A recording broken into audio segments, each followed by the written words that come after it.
घरात फक्त 2च भाकरी करणं एवढं पीठ, त्याची पत्नी मात्र शुद्ध श्रद्धेची मूर्ती. देवा, आज काही खास नाही, पण श्रीपाद माझ्या घरी आले तर रिकाम्या हाताने परत कसे पाठवू? जे आहे तेच प्रेमाने देईन. आई, मला भूक लागली आहे. तू ज्या भावाने देशील ते माझ्यासाठी प्रसाद आहे. स्त्री थरथरत्या हाताने भाकरी अर्पण करते.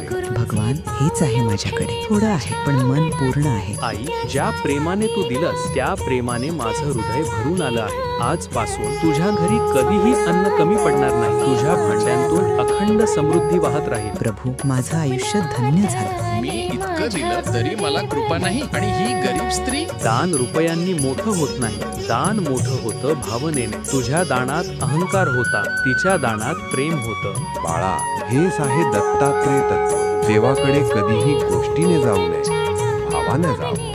श्री गुरुदेव दत्त यांच्या गोष्टी पाहण्यासाठी आजोबांच्या गोष्टी